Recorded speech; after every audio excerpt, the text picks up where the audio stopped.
प्रिय दर्शकों, हम आपको इस वीडियो के माध्यम से दो कहानी सुना रहे हैं। अजगर बना पति और राजूला मालूशाही की प्रेम कथा। तो आइए सुनते हैं। अजगर बना पति। त्रिपुरा के पहाड़ी अंचल में दो सुंदर बहनें रहती थीं। उनके बालपन में ही उनकी माता का स्वर्गवास हो गया। उनके पिता पुरोहित थे। उन्होंने पत्नी की मृत्यु के पश्चात दूसरा विवाह नहीं किया। उन्हें भय था कि सौतेली माँ उनकी पुत्रियों का लालन पालन ठीक ढंग से नहीं कर पाएगी। पिता के स्नेह दुलार में पुत्रियाँ पली बड़ी। पुरोहित की आमदनी बहुत कम थी। वह स्थान बदलकर की जाने वाली खेती के द्वारा आजीविका कमाता था। उसकी पुत्रियां भी पिता की परेशानी समझती थी, अतः वे अपने पिता से अनुचित मांग नहीं करती थी। वर्षा ऋतु में उनके कष्ट और भी बढ़ जाते थे। कई वर्षों से मकान की मरम्मत नहीं हो पाई थी, अतः बरसात का पानी घर में घुस जाता। यूं तो उनका घर एक ऊंचे मचान पर था, किंतु पानी वहां से भी पहुंच जाता था। एक दिन दोनों बहनें खेत में थक कर लौटी। पूरे घर में पानी भरा हुआ था। छोटी बहन के मुंह से आह निकली। वह तड़प कर बोली, दीदी, अब हम क्या करें? भूख भी लग रही है। ठहरो, देखती हूँ, शायद कुछ भोजन पड़ा होगा। अभी उसे खाकर ही भूख मिटाते हैं, कहकर बड़ी बहन ने उसे समझाया। बड़ी बहन ने थैला टटोला, किंतु खाने को कुछ नहीं मिला। सब कुछ बरसात के पानी में भीगकर खराब हो गया था। उसकी आंखों में आंसू आ गए।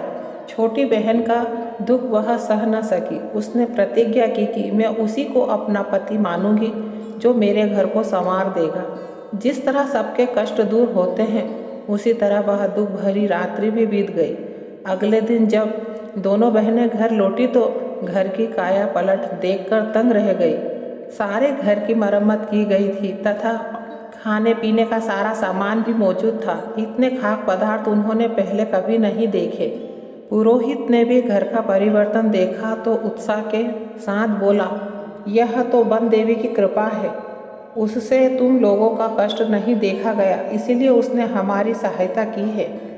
पिता तो भरपेट खाकर सो गए, किंतु बड़ी बहन उनके अनुमान से संतुष्ट ना थी। वह चांदनी रात में बाहर आकर खड़ी हो गई। तभी उसकी निगाह एक विशालकाय अजगर पर पड़ी। वह अजगर उनके घर से निकलकर जा रहा था। बड़ी बहन ने उसी क्षण निर्णय ले लिया कि वह अजगर को ही अपना पति मानेगी। उसे पूरा विश्वास था कि उसके घर की दशा संवारने में अजगर का ही हाथ है। छोटी बहन के लाख समझाने पर भी वह अकेले खाना खाने नहीं बैठी। तब हार कर छोटी बहन ने अपने जीजाजी को पुकारा, जीजाजी, जीजाजी, खाना खाने आइए। यह आवाज़ सुनते ही अजगर घर में आ पहुंचा। दोनों बहनें उसके विशाल स्वरूप से घबरा गई, किंतु वह शांति से भोजन करके लौट गया। यह क्रम काफ़ी समय तक चलता रहा। एक दिन अचानक पुरोहित को पता चला तो वह आग बबूला हो उठा। उसकी सुंदर पुत्री एक अजगर को पति माने, यह उसे स्वीकार न था। जब बड़ी बेटी खेत पर गई तो उसने छोटी बेटी से कहा, तुम रोज की तरह जीजाजी को पुकारो। छोटी ने समझा कि शायद उससे मिलना चाहते हैं। उसने फिर आवाज़ लगाई, जीजाजी, जीजाजी, खाना खाने आइए। अजगर जो ही मचान के पास पहुंचा, आड़ में छिपे पुरोहित ने तेज हथियार से उसके टुकड़े टुकड़े कर दिए। छोटी फूट फूट कर रोने लगी। बड़ी बहन ने जब अपने अजगर की मृत्यु का समाचार सुना तो वह दुखी हो गई। कुछ ही दिनों में उसके मन में अजगर के प्रति प्रेम भाव जाग गया था। उससे वियोग की कल्पना से वह भयभीत हो उठी। बिना एक शब्द कहे वह नदी की ओर चल दी। छोटी बहन भी उसके पीछे पीछे चल दी। बड़ी ने आंखें बंद की और रोती रोती नदी के पानी में उतरती चली गई। बेचारी छोटी पुकारती रही, मत जाओ दीदी, मत जाओ दीदी। बड़ी बहन जो ही नदी में उतरी तो सीधे एक राजभवन पहुंच गई।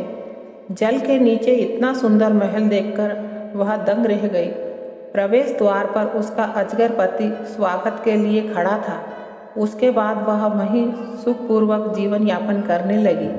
अजगर बना पति कहानी समाप्त। कहानी दूसरी। उत्तराखंड की लोक गाथाओं में गाई जाने वाली 15वीं सदी की अनोखी प्रेम कथा राजूला मालूशाही की। कहते हैं, कमाऊं के पहले राजवंश कथ्यूर से ताल्लुक़ रखने वाले मालूशाही जौहर के शोका वंश की राजूला के प्रेम में इस कदर दीवाने हुए कि राजपाट छोड़कर सन्यासी हो गए। उनके प्रति राजूला की चाहत भी इस कदर थी कि उसने उनसे मिलने के लिए नदी, नाले, पर्वत, किसी बाधा की परवाह नहीं की। कथ्यूरों की राजधानी वेराट वर्तमान चौखुटिया में थी। जनश्रुति के अनुसार वेराट में राजा दौला शाह राज करते थे। उनकी संतान नहीं थी। उन्हें सलाह दी गई कि वह बागनाथ वर्तमान बागेश्वर में भगवान शिव की आराधना करे तो संतान प्राप्ति होगी। वह दौला शाह को संतान विहीन दंपति सुनपति शोक गांगुली मिलते हैं। दोनों तय करते हैं कि एक के यहाँ लड़का और दूसरे के यहाँ लड़की हो तो वह दोनों की शादी कर देंगे। कालांतर में शाह के यहाँ पुत्र और सुनपति के यहाँ पुत्री जन्मी।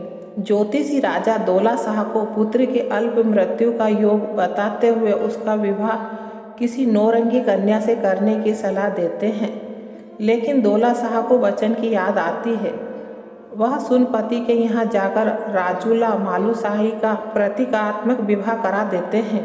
इस बीच राजा की मृत्यु हो जाती है। दरबारी इसके लिए राजूला को कोसते हैं, अफवाह फैलाते हैं अगर यह बालिका राज्य में आई तो अनर्थ होगा। उधर राजूला मालूशाही के ख्वाब देखते बड़ी होती है। इस बीच हूण देश के राजा विक्खीपाल राजूला की सुंदरता की चर्चा सुनपति के पास विवाह प्रस्ताव भेजता है। राजूला को प्रस्ताव मंजूर नहीं होता। वह प्रतीकात्मक विवाह की अंगूठी लेकर नदी, नाले, पर्वत पार करती मुंस्यारी बागेश्वर होते हुए बेराट पहुंचती है, लेकिन मालूशाही की माँ को दरबारियों की बात याद आ जाती है। वह निंद्रा जड़ी सूंघाकर मालूशाही को बेहोश कर देती है। राजूला के लाख जगाने पर भी मालूशाही नहीं जागता। राजूला रोते हुए वापस चली जाती है। यह माता पिता दबाव में हूण राजा से उसका विवाह कर देते हैं। उधर मालूशाही जड़ी के प्रभाव से मुक्त होता है। उसे राजूला का स्वप्न आता है जो उसे हूण राजा से बचाने की गुहार लगाती है। मालूशाही को बचपन के विवाह की बात याद आती है। वह राजूला के पास जाने का निश्चय करता है। माँ विरोध करती है। इस पर मालूशाही राजपाट केस त्याग सन्यासी हो जाता है।